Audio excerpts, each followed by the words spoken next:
A famous Indian dessert recipe. A dessert that is loved by one and all. A dessert always on any party menu, as it's rich in flavor and juicy in every bite. This Kala Jamun recipe is a no-fail recipe. If you follow my complete video, the measurements shown here, then be rest assured for perfect results at home, as you will be amazed at the soft, juicy results now at home.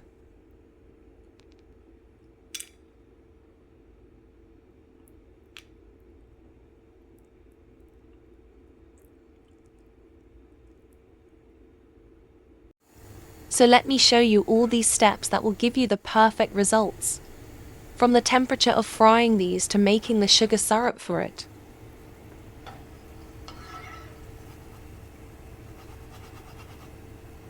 So let's begin. For making the sugar syrup, to a cooking pot add in 1 cup of sugar, and to this add in 1 cup of water. Add in 2 slit green cardamoms. Add in 1/2 teaspoon of rose essence. This is an important ingredient in making GULAB jamun sugar syrup. Cook the syrup just until it's completely dissolved. We do not need a string-like consistency here. It should just be slightly sticky when you check with your fingers as shown here. We'll be using 250 grams of unsweetened khoya, that's milk solids. Use a wide base tray for this step.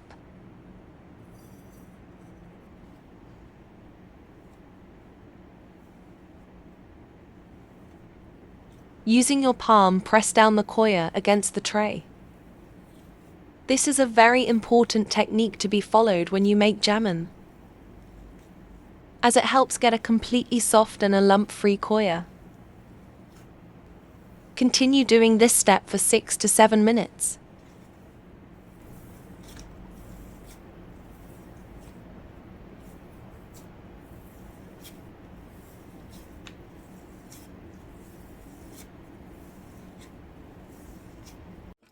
Always use measuring spoons to add the following ingredients precisely.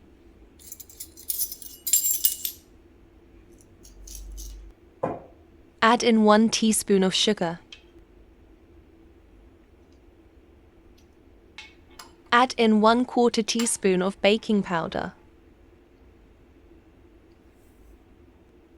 3 tablespoons of all-purpose flour, that's maida.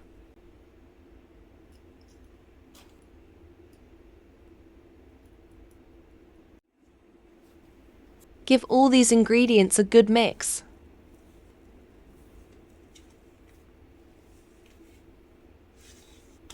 Now again, continue using the same technique to make sure everything is well incorporated into the khoya.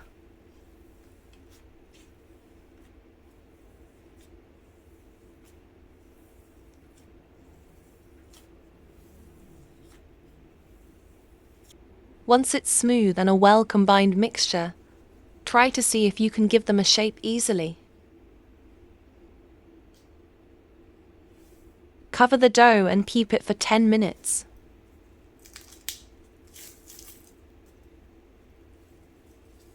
Take the portion of the khoya mixture according to the size you desire your jamuns to be.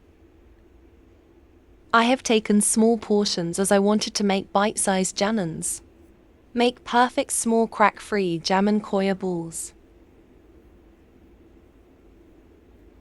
As if the surface isn't smooth, they can open at those parts while frying them. This is how it should look, smooth surfaced. So as you see, after taking a portion, I slightly pressed it between my palms and then started shaping them.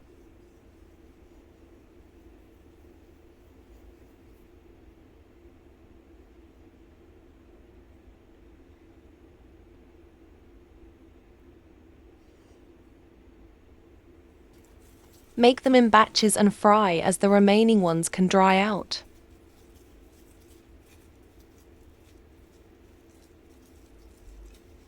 As you see, I have made small bite-sized balls here. The most important step while making jamun is the temperature of the oil for frying them. So how to see it is, when you add a small piece, it goes down and comes up slowly.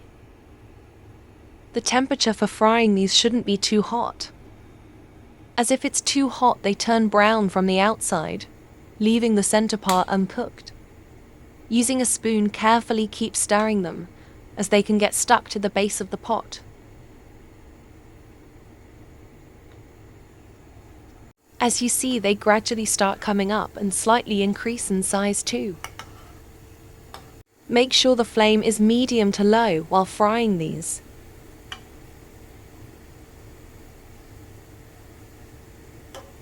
This is the perfect color for making gulab jamun, but we will continue to fry as we need these more darker in color. Do check out my gulab jamun recipe on my channel. Its link will be shared in the description box, as the recipe for it is slightly different than the Kala Jamun. This is the perfect color for the Kala Jamun that we desire.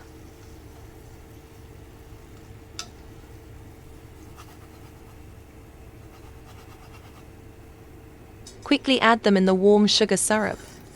Make sure the sugar syrup isn't too hot, as they can soften too much and break. This is the perfect Kala Jamun recipe you can ever find. Just look at the perfect textured jamuns we have here. Any upcoming party or a celebration, to give my recipe a try. Your guest will just love these bite-sized Kala Jamuns and will ask you for its recipe. Then please don't forget to share my channel link with them. Please do subscribe to my channel today and stay connected with me for more upcoming recipes.